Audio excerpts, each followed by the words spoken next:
ते जेव्हा आपल्या शरीराला परत परत मिळतात तेव्हा आपलं शरीर हे त्याच्या विरुद्ध इम्युनिटी डेव्हलप करायला लागतं आणि ती थायरॉईडशी क्रॉस रिॲक्ट करते आणि त्याच्यामुळे हा आजार जो अगदी 2-3% होता तो आता स्त्रियांमध्ये जवळजवळ 15-20% मुंबईमध्ये आणि पुरुषांमध्ये 4 ते 5% जनरल पॉप्युलेशनमध्ये थायरॉईडचा प्रॉब्लेम वाढलेला आहे आणि तो ऑटो इम्युन प्रॉब्लेम्समुळे. वजन वाढणं किंवा वजन कमी होणं, पर्टिक्युलरली तुम्ही प्रयत्न न करता वजन वाढणं किंवा कमी होणं हे हॉर्मोनल इम्बॅलन्सचं एक प्रचंड महत्त्वाचं लक्षण आहे. म्हणजे या सिम्पटम करता starting point should be hormone specialist.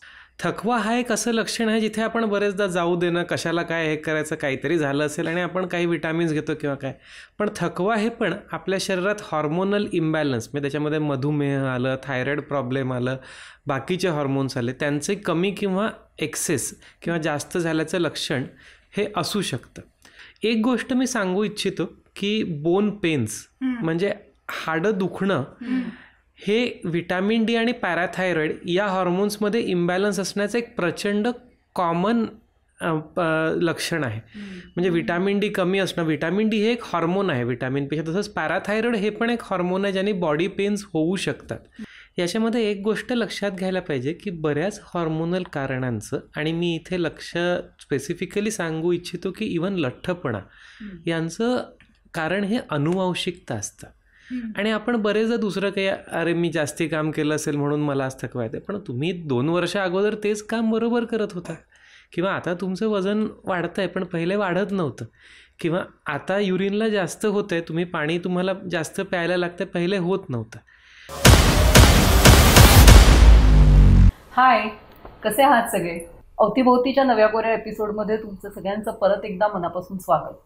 सकाळी उठल्यावर अजिबात उत्साह न वाटणं, कंटाळा येणं किंवा आळस येणं, याच्या व्यतिरिक्त वजन वाढणं आणि ते नियंत्रित करताना प्रॉब्लेम येणं, केस गळणं, त्वचेचे काही विकार, त्यांनी जर तुम्ही त्रस्त असाल तर याच्या मागचा एक मेन कल्प्रिट आहे, तो म्हणजे हॉर्मोनल इम्बॅलन्स. हाच विषय घेऊन आपण आज इथे आलेलो आहोत. या संदर्भात आपल्याशी बोलण्यासाठी आलेले आहेत डॉक्टर अमेय जोशी सर. तर आपल्या कार्यक्रमामध्ये तुमचं स्वागत. हॉर्मोनल इम्बॅलन्सचे सिम्पटम्स काय? प्रत्येका लक्षणाला हॉर्मोन हे कारण असू शकतं. मी हे नाही म्हणणार की प्रत्येका लक्षणाला हॉर्मोन हेच कारण असतं, पण प्रत्येका लक्षणाला कुठे ना कुठेतरी हॉर्मोनल अंग असू शकतं. म्हणजे अगदी तापाचे पेशंट जे तापाने बरे होत नाही त्यांना सुद्धा आमच्याकडे कधी कधी रेफर केलं जातं की काही हॉर्मोनल प्रॉब्लेम आहे का. हा ब्रॉड पर्स्पेक्टिव्ह. अच्छा, पण आपण थोडं नॅरो डाऊन होऊया की कुठले कॉमन लक्षण आहे जिथे तुम्हाला चटकन लक्षात आलं पाहिजे की हे हॉर्मोनल आहे. आणि त्याच्यामध्ये सगळ्यात मोठं आहे वजन. वजन वाढणं किंवा वजन कमी होणं, पर्टिक्युलरली तुम्ही प्रयत्न न करता वजन वाढणं किंवा कमी होणं हे हॉर्मोनल इम्बॅलन्सचं एक प्रचंड महत्त्वाचं लक्षण आहे. म्हणजे या सिम्पटम करता starting point should be hormone specialist. त्याच्यानंतर मूड स्विंग्स, अनपेक्षितपणे राग येणं किंवा जिथे राग यायला पाहिजे तिथे न येणं, अगदी विचित्र वागणं, या सगळ्यांना हॉर्मोनल कारणं असू शकतात. त्याच्यानंतर मधुमेहाची जी सगळी लक्षणं आहेत त्याच्यामध्ये वजनापासनं वीकनेस, थकवा हा एक असं लक्षण आहे जिथे आपण बरेचदा जाऊ देणं, कशाला काय हे करायचं, काहीतरी झालं असेल आणि आपण काही विटामिन्स घेतो किंवा काय, पण थकवा हे पण आपल्या शरीरात हॉर्मोनल इम्बॅलन्स म्हणजे त्याच्यामध्ये मधुमेह आलं, थायरॉईड प्रॉब्लेम आलं, बाकीचे हॉर्मोन्स आले, त्यांचे कमी किंवा एक्सेस किंवा जास्त झाल्याचं लक्षण हे असू शकतं. पचनात होणारे डिस्टर्बन्सेस, त्याच्यानंतर कधीकधी रेस्टलेसनेस, म्हणजे माणसाला जसं अस्वस्थ वाटतं. बरेचदा लोक म्हणतात की आतून बरं नाही पण मी आपलं किडनी, हार्ट वगैरे सगळं चेक केलं ते बरं आहे. ही पण हॉर्मोनल इम्बॅलन्सची लक्षणं असतात. त्याच्यानंतर 2 महत्त्वाची लक्षणं ज्याच्याबद्दल बरेचदा हॉर्मोन करता लोक पहिल्यांदाच येऊन जातात किंवा त्याच्याकरता विचार करतात, ते म्हणजे स्त्रियांमध्ये पाळीचे जे अनियमितता असते त्याच्याकरता, आणि दुसरं म्हणजे पुरुषांमध्ये जे सेक्शुअल डिस्फंक्शन आपण म्हणतो तिथे पहिल्यांदा ते हॉर्मोन्सचा विचार करतात. पण याच्या व्यतिरिक्त जे आपण सिम्पटम्स बोललो ती सुद्धा हॉर्मोनची क्लासिकल सिम्पटम्स असू शकतात. काही अटिपिकल सिम्पटम्स असतात, जसं शरीरामध्ये मिठांचे इम्बॅलन्स झाणं. एक गोष्ट मी सांगू इच्छितो की बोन पेन्स म्हणजे हाडं दुखणं हे विटॅमिन डी आणि पॅराथायरॉईड या हॉर्मोन्समध्ये इम्बॅलन्स असण्याचं एक प्रचंड कॉमन लक्षण आहे. म्हणजे व्हिटॅमिन डी कमी असणं. व्हिटॅमिन डी हे एक हॉर्मोन आहे व्हिटॅमिनपेक्षा. तसंच पॅराथायरॉइड हे पण एक हॉर्मोन आहे ज्याने बॉडी पेन्स होऊ शकतात. ऑस्टिओपोरोसिस, सडन वजन कमी होणं, बोन पेन होणं किंवा फ्रॅक्चर होणं, जिथे पडल्यावर फ्रॅक्चर व्हायला नको अशा ठिकाणी फ्रॅक्चर, अशा वेळेस फ्रॅक्चर होणं, ही सगळी हॉर्मोनल प्रॉब्लेमची लक्षणं असू शकतात. आणि कधी कधी rare problems like fever also can have hormonal origin. म्हणजे बराच मोठा स्कोप आहे तसा त्याचा. मोठा आहे. आणि तापासाठी हॉर्मोनल इम्बॅलन्स हे म्हणजे अगदी याचा विचारही नाही कोणी. कोरोनात जेव्हा लोकांचा ताप जायचा नाही आणि अनेक टेस्ट झाल्यानंतर काही कारणं मिळायची नाही, तेव्हा त्यांना बरेचदा थायरॉइडायटिस असायचा किंवा ॲड्रिनल ग्लँडचे प्रॉब्लेम्स असायचे. तर ताप हा पहिला सिम्पटम नाही, पण प्रत्येक लक्षणाकरता हॉर्मोन हे कुठेतरी कारणीभूत असू शकतात. हॉर्मोन्स एक्झॅक्टली काय आहेत किंवा त्यांचं फंक्शन काय? आपल्या शरीराला अनेक कार्य असतात, जसं शरीराचं वजन मेंटेन करणं, वॉटर बॅलन्स, मूड किंवा अगदी अपचन, या सगळ्या गोष्टींना नियंत्रित करणाऱ्या ग्रंथी असतात. आणि त्या ग्रंथी आपल्या शरीराच्या सगळ्या अवयवांपर्यंत निरोप पोचवत असतात. जसं पिट्युटरी ही ग्रंथी ब्रेनच्या खाली असते आणि ती इतर ग्रंथींना कंट्रोल करते, तसंच वॉटर बॅलन्स रेग्युलेट करते. आपल्याला थायरॉइडच्या ग्रंथीबद्दल माहिती आहे, कारण बऱ्याच लोकांना थायरॉइडचे आजार असतात. आणि थायरॉइडची ग्रंथी हे वजन, मूड, हृदयाची गती, मेटॅबॉलिझम हे सगळं रेग्युलेट करते. स्ट्रेस रेग्युलेट करणारी ग्लँड ॲड्रिनल, त्याच्यानंतर प्रजननाच्या ग्रंथी आणि पॅनक्रियाज म्हणजे स्वादुपिंड. आता फक्त या ग्रंथींनी काही हे सगळ्या क्रिया नियंत्रित होत नाहीत. जसं थायरॉइडनी तुमचं मेटॅबॉलिझम जेव्हा कमी किंवा जास्त होतं, तर थायरॉइडमधनं एक मॅसेज जातो आपल्या इतर अवयवांना, पेशींना, आणि त्याच्याने त्यांचं मेटॅबॉलिझम रेग्युलेट होतं. हृदयाची गती वाढते तेव्हा थायरॉइडमधनं एक मॅसेज जातो हृदयाला की आता गती वाढवेल किंवा कमी करेल. तो मॅसेज कशाच्या थ्रू जातो? तर तो मॅसेज या स्त्रावांच्या थ्रू जातो. आमच्या सायन्सला, एंडोक्रायनॉलॉजीला मराठीत अंतरासर्ग म्हणतात, म्हणजे स्त्रावांचा अभ्यास. आणि हे जे स्त्राव असतात यांना एक्झॅक्टली हॉर्मोन्स म्हणतात. म्हणजे बेसिकली ग्रंथीपासनं जो अवयव आहे, जो जिथे इफेक्ट होतो तिथपर्यंत तो निरोप पोचवणारे जे स्त्राव असतात त्यांना हॉर्मोन्स म्हटलं जातं. म्हणजे मॅसेंजर, थोडक्यात मॅसेंजर. मेंदूपर्यंत जो मेसेज पोचवला जातो तो. हां, मेंदू हा एक भाग झाला. आय थिंक मेंदूपासून पायापर्यंत प्रत्येक अवयवापर्यंत जो निरोप जातो की तुमच्या कामाची स्पीड किती असावी, तुमचं काम कशा प्रकारे नियंत्रित व्हावं, हा सगळा निरोप पोचवणारे जे स्त्राव असतात ज्यांना आपण हॉर्मोन्स असं म्हणतो. हा जो हॉर्मोनल इम्बॅलन्स जो आहे तो होण्यामागची कारणं काय नेमकी? आता हॉर्मोन्स हे आपल्या ग्रंथींपासून बनतात आणि ग्रंथी या सगळ्या सिग्नल्सवर डिपेंड करतात. म्हणजे कुठून कुठून ग्रंथींना जे वेगवेगळे सिग्नल्स मिळतात त्याच्यामुळे त्यांचं कार्य बदलू शकतं.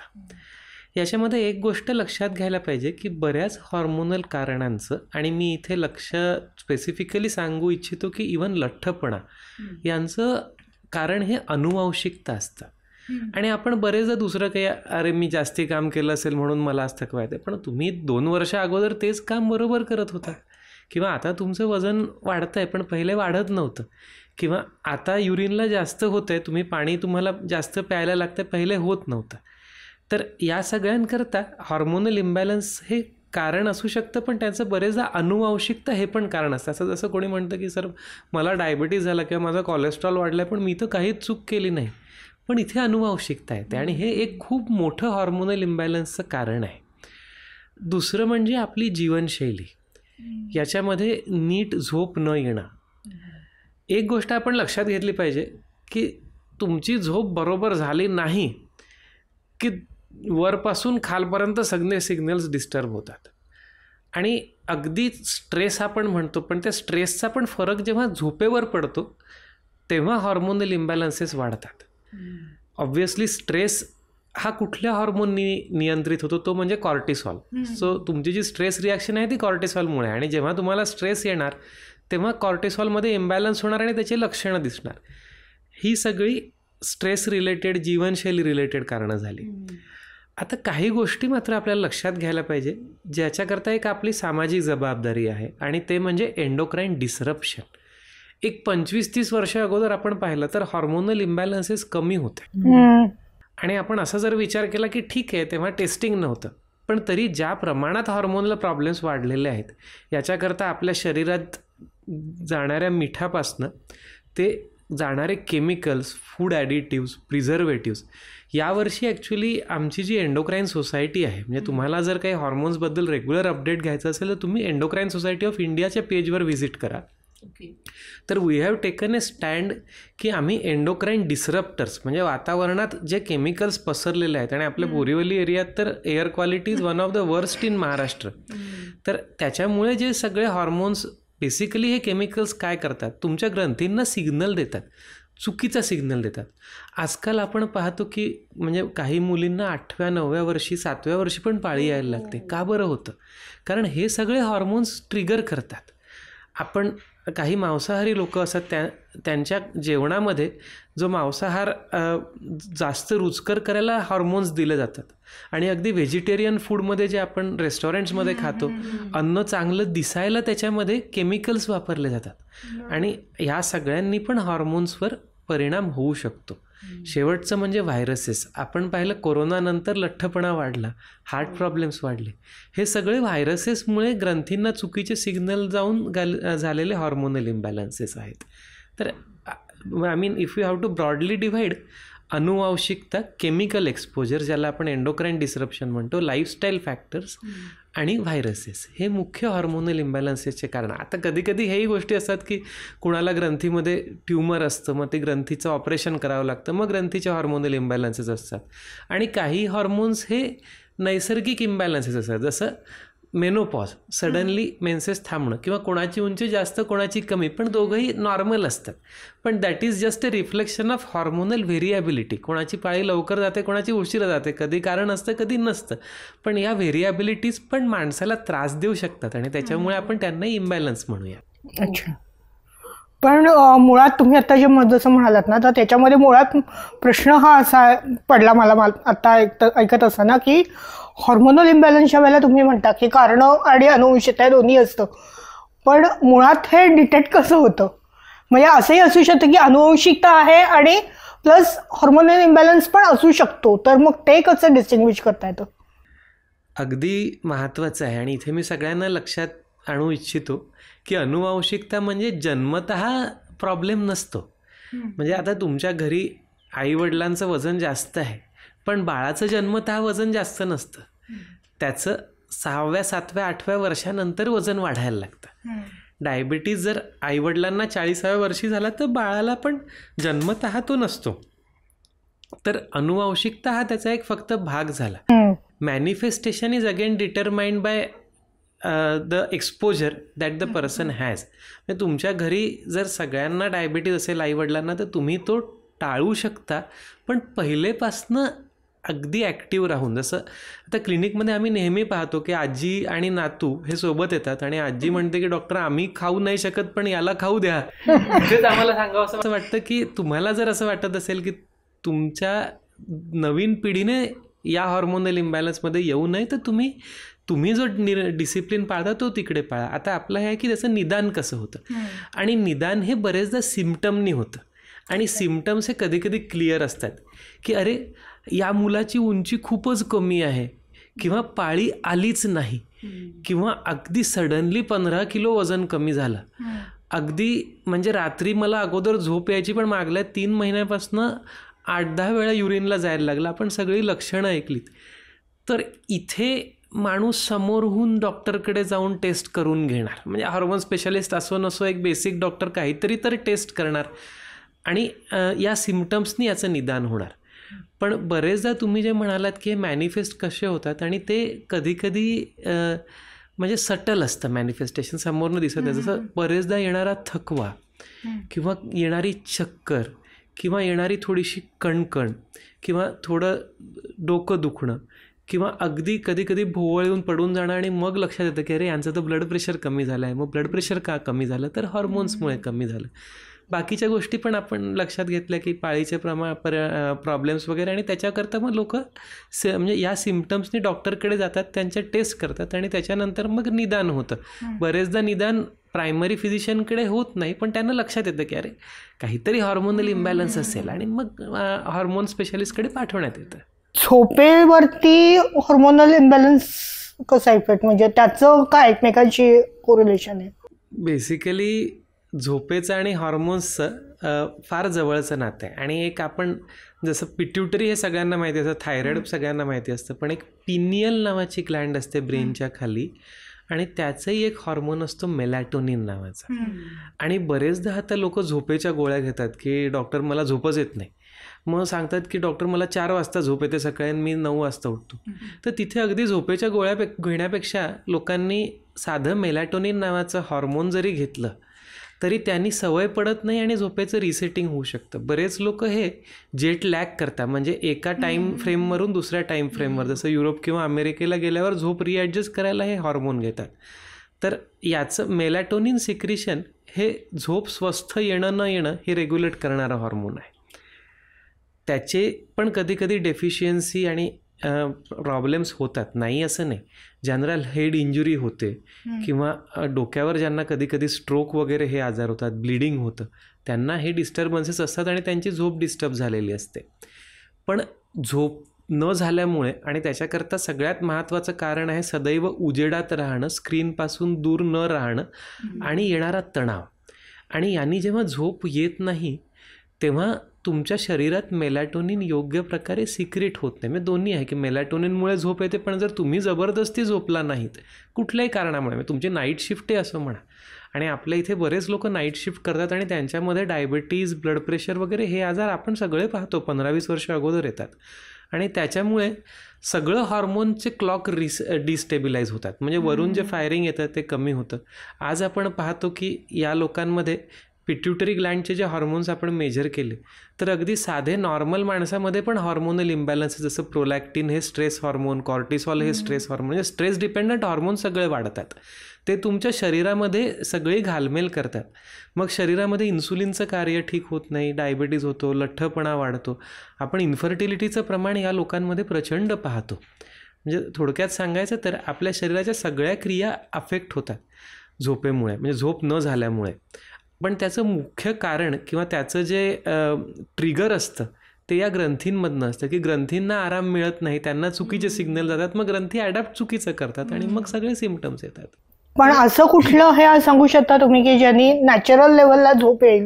म्हणजे तुम्ही जे म्हणालात की मेलॅटोनिन जे ग्रंथी आहे, हॉर्मोन आहे, ते झोपेच्या याच्याशी संबंधित आहे, तर ते त्याला ट्रिगर करणारे असे म्हणजे दैनंदिन आहारामध्ये किंवा याच्यामध्ये असं काही कुठलं सांगू शकता तुम्ही की ज्यांनी ते बॅलन्स्ड होईल? जेव्हा आपण व्यायाम करतो तेव्हा शरीराला थकवा येतो.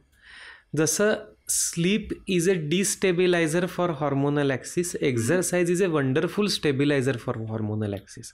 जसं नैसर्गिकरित्या झोप न झाल्यामुळे सगळे आपले ग्रंथी इम्बॅलन्समध्ये जातात, तसंच नियमित व्यायाम केल्यामुळे बऱ्याच ग्रंथींचा बॅलन्स आपला नॉर्मल व्हायला लागतो. बऱ्याचदा आपण सांगतो की जेवणाची वेळ तुम्ही 7च्या आत ठेवा. त्याचं शास्त्र हेच आहे की त्यानंतर माणूस थोडाफार चालेल तर झोप चांगली येईल. मॅग्नेशियम रिच पदार्थ जसे हिरव्या पालेभाज्या वगैरे जे आपल्या रात्रीच्या जेवणात आपण घ्यायला सांगतो त्यांनी झोप चांगली होते. स्क्रीन्स आणि प्रकाश, आजकाल लोक दिवे उघडे ठेवून झोपतात, त्यांनी मेलॅटोनिन सिक्रिशनवर ग्रॉसली इफेक्ट होतो. तर दिवे बंद करणं, अगदी वेळच्या वेळी 9:30ला तुम्ही दिवे बंद करायला जरी चालू केलं, पहिल्या दिवशी तुमची झोप नॉर्मल नाही होणार. दुसऱ्या तिसऱ्या दिवशी तुम्ही प्रयत्न करून पहा की 7च्या नंतर पाणी प्यायचं नाही, थोडा जेवणानंतर व्यायाम करायचा आणि दिवे बंद करायचे. एक 5व्या-7व्या दिवसापर्यंत तुमची नॉर्मल झोप लागायला लागेल. म्हणजे तसं ती सवय आपण म्हणजे जेवणानंतरची शतपावली हा जो प्रकार आहे तो मला वाटतं तिथूनच आला असावा. एक्झॅक्टली. आणि झोपच लागत नाही, रात्री 12-12, 1-1 वाजेपर्यंत झोप लागली नाही अशी तक्रारही खूप जणांची असते. तर मे बी म्हणजे त्यांच्यासाठी ही एक असं एक सेट करायचं सवय म्हणून की आठवडाभर 15 दिवस तुम्ही हे करून बघा, नाही झोप लागली तरी दिवे बंद करून पडायचं, की हळूहळू आपोआप तशी मेंदूला म्हणा शरीराला म्हणा सगळं होईल. आणि अगदी आपण चांगल्या मायक्रोन्यूट्रियंट्सचा पण याच्यामध्ये मदत घेऊ शकतो ज्यांची सवय लागत नाही. जसं मॅग्नेशियम ग्लायसिनेट आहे, ज्याने थोडंसं ब्रेनला पण चालना मिळते आणि थोडंसं it has a Kameng effect, म्हणजे मेंदू थोडासा शांत होतो, विचार कमी होतात.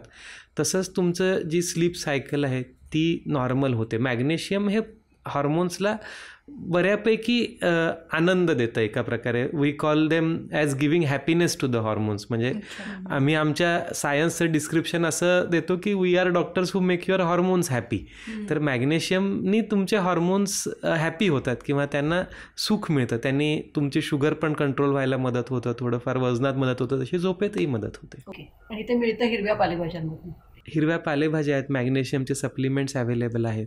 ओके, पण ते डॉक्टरांच्या सल्ल्यानेच घ्यायचे ना? म्हणजे हां, डायबिटीस आणि हॉर्मोनल इम्बॅलन्स याच्यामध्ये नेमकं काय रिलेशन आहे? सगळ्यात पहिल्यांदा तर डायबिटीज हा एक हॉर्मोनल प्रॉब्लेम आहे. म्हणजे आपल्या पॅनक्रियाज किंवा स्वादुपिंडातनं इन्सुलिन नावाचं हॉर्मोन बनतं, जे आपल्या पेशींना ग्लुकोज अपटेक म्हणजे रक्तातली शुगर प्रत्येक पेशीच्या आत जायला इन्सुलिन हे जबाबदार हॉर्मोन असतं. आणि इन्सुलिनची कमी म्हणजे डायबिटीस. इन्सुलिन जेव्हा शरीराला अपुरं पडतं, आता ते का बरं अपुरं पडतं? 2 प्रकारांनी अपुरं पडतं. 100पैकी 2 ते 3% लोकांना टाईप 1 डायबिटीज असतो आणि हा लहान मुलांमध्ये जास्त होतो. इथे काय होतं की कुठल्या तरी इन्फेक्शनमुळे किंवा कुठल्या तरी अनुवांशिकतेमुळे आपल्या शरीरात इन्सुलिन बनवणाऱ्या बीटा सेल्स ज्या आहेत त्या नष्ट होतात. मग इन्सुलिन बनतच नाही. मग इथे जर आपण बाहेरनं इन्सुलिन दिलं तर ही मुलं छान जगतात, नॉर्मल जगतात. आणि दुसरा म्हणजे टाईप 2 डायबिटीज, इथे इन्सुलिन शरीरात ॲटलिस्ट काही वर्ष असतं, पण ते योग्य प्रकारे काम करत नाही. म्हणजे मी क्लिनिकमध्ये समजवताना नेहमी सांगतो की समजा एक घर आहे, त्याच्यामध्ये एका माणसाला आतमध्ये टाकणं ही जर समजा माझी जबाबदारी आहे, मी ते चालू केलं, मला जर रेझिस्टन्स व्हायला लागला तर हळूहळू मी थकणार आणि मग नंतर कोसळणार. Depends on. तसंच आहे की इन्सुलिनची जबाबदारी ही ग्लुकोजला सेलमध्ये टाकणं आहे. त्याला जर रेझिस्टन्स व्हायला लागला, ज्याला आपण इन्सुलिन रेझिस्टन्स म्हणतो, आणि जिथे लठ्ठपणा चालू होतो, अगदी सोप्या शब्दात जर तुम्हाला असं ओळखायचं असेल की कोणाला इन्सुलिन रेझिस्टन्स आहे, तर त्याच्या गळ्याच्या मागच्या भागाला पाहावं. आणि जर तुम्हाला असं वाटलं की तो भाग काळवणत चालला आहे तर त्याला अकॅन्थोसिस म्हणतात. आणि तुम्हाला बरेचदा लक्षात येईल की लठ्ठ लोकांना गळ्याच्या बाजूला अकॅन्थोसिस आणि छोटे छोटे स्किन टॅग्स असतात. तर हे अगदी साधं मार्कर आहे की शरीरामध्ये इन्शुलिनचं कार्य योग्य प्रकारे होत नाही आहे. आणि अशा लोकांनी जरूर डायबिटीजचं स्क्रीनिंग करायलाही पाहिजे. पण त्याच्यापेक्षा महत्त्वाचं म्हणजे आपल्या मूळ मुद्द्यावर की इन्शुलिनचं कार्य योग्य न झाल्यामुळे, आणि इन्शुलिन हे एक हॉर्मोन आहे, याच्यामुळे डायबिटीज होतो. आता कधीकधी आपल्या ज्या नैसर्गिक प्रक्रिया आहे, ज्याच्यामध्ये लाईफस्टाईल चेंजेस, स्लीप डिप्रायव्हेशन जे आपण बोललो, त्यांनी पण इन्शुलिनला रेझिस्टन्स होतो आणि डायबिटीजचं प्रमाण वाढतं. तसंच इतर हॉर्मोन्स असतात, जसे स्टिरॉइड हॉर्मोन्स. काही लोक स्टिरॉइड्स औषध म्हणून घेतात, काही लोकांना ते चुकून दिल्या जातात कुठल्या दुखणं वगैरे करण्याकरता वगैरे. जसं आपण म्हणजे कधीकधी ये दवाई से अच्छा लगा, मग ती दवाई नेमकी स्टिरॉइडची असते. आणि त्यांनी पण शरीरात इन्शुलिनचा कार्याला विरोध होतो आणि डायबिटीज वाढतो. तसंच बाकी इतर केमिकल्स वगैरेंनी पण पॅनक्रियाजमध्ये, ultimately chemicals are poisonous to every part of the body including pancreas, आणि त्यांनी पण पॅनक्रियाजचे कार्यक्षमता कमी होऊन डायबिटीज होऊ शकतो. सो अशा प्रकारे विविध हॉर्मोन्सच्या इफेक्टमुळे शेवटी एक हॉर्मोनच इफेक्ट होतो, दॅट इज इन्शुलिन, आणि डायबिटीज होतो. थायरॉइडचं प्रमाण वाढलेलं दिसतं. आणि एक्झॅक्टली काय आहे, म्हणजे थायरॉइडचं प्रमाण एवढं वाढण्यामागची कारणं काय? परत हे लाईफस्टाईलचं हे आहे का? आणि अजून एक मला त्याच्यामध्ये सप्लिमेंटरी असं विचारायचं आहे की कधी कधी डॉक्टर आपल्याकडे एकंदर बघूनच आपल्याला आधीच, म्हणजे मला माझ्या गायनेकने विचारलं होतं जेव्हा मला हा प्रॉब्लेम नव्हता की तुला थायरॉइड आहे का, कारण माझे डोळे बघून त्यांना असं वाटलं होतं की हिला थायरॉइडचा प्रॉब्लेम आहे, किंवा आवाजावर हिला मला विचारतात बऱ्याचदा. आणि प्रत्यक्षात तेव्हा काही नव्हतं, पण भविष्यात मला तो प्रॉब्लेम डिटेक्ट झाला. सो म्हणजे काय आहे याच्यामागे? मुख्यत्वे करून आपण लक्षात घेऊ की अगदी 100पैकी 80 ते 85% लोकांना जो थायरॉइडचा आजार असतो तो ऑटो इम्युन प्रॉब्लेम असतो. ऑटो इम्युन म्हणजे काय की आपल्या शरीरात जी रोगप्रतिकार शक्ती असते, जी बॅक्टेरिया व्हायरसेस विरुद्ध काम करणार, ती आपल्याच थायरॉइडच्या ग्रंथीवर उलटते. असं का बरं व्हायला पाहिजे? असं तेव्हा होणार जेव्हा आपल्या ग्रंथीला असं काही स्टिम्युलस मिळेल जे आपल्या अवयवासारखं दिसेल. तर आता हे जे विविध व्हायरसेस असतात, ज्याच्यापैकी कोविड पण एक व्हायरस होता आणि तो पूर्णपणे नवीन होता. त्यांनी काय झालं, आपल्या शरीरातल्या इम्युन सिस्टीमला एक स्टिम्युलस मिळाला. It started firing. आता ती प्रत्येकामध्येच करेक्ट फायरिंग करेल असं नाही. In some it misfired. आणि अशा याच्यामध्ये मग तुम्हाला जे वेगवेगळे केमिकल एक्सपोजर्स असतात, आता याच्यामध्ये हॅलोजन्स आपल्या फिल्टरपासनं, प्लास्टिकपासनं, आता आजकाल आपण प्लास्टिक बंदी वगैरे म्हणतो, किंवा मिठाचं प्रमाण अत्याधिक झाल्यापासून, म्हणजे आपण गलगंड कमी करायला मिठामध्ये आयोडीन टाकलं. याच्याबद्दल हा एक डिबेटचा विषय आहे.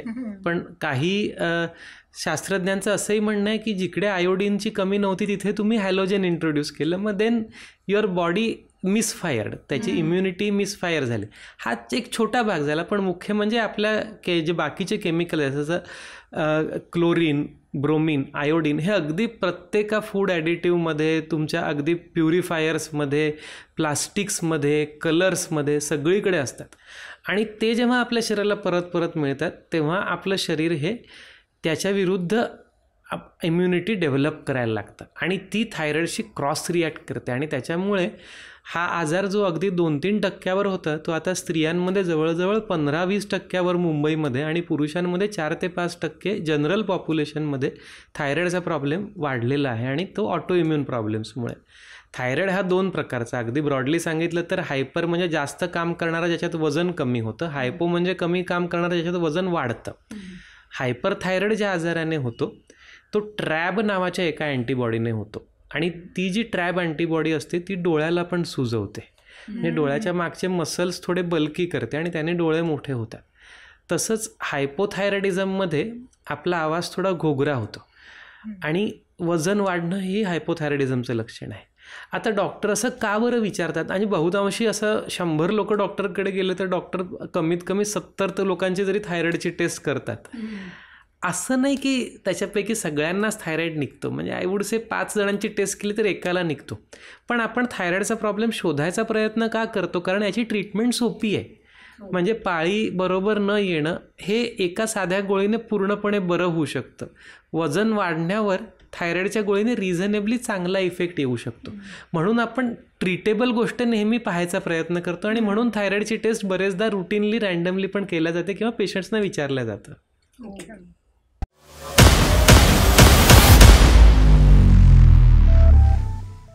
एकामध्ये हॉर्मोन्स शिकत असतात, दुसऱ्यामध्ये हॉर्मोन्स थकत असतात. म्हणजे दे नीड देअर टाईम. असं आपण नाही म्हणू शकत की तुम्ही 2 महिन्यातच 3 महिन्यातच. आता बरेचदा असं होतं की 13व्या-14व्या वर्षीपर्यंत मुलींना पाळी नाही आली तर ट्रीटमेंट चालू करा. मग ट्रीटमेंट चालू केल्यावर आम्हालाही सांगावं लागतं की जर तुमचा ॲक्सिस आम्हाला नैसर्गिकरित्या मॅच्युअर करायचा आहे तर 1-1.5-2 वर्ष तरी लागणार.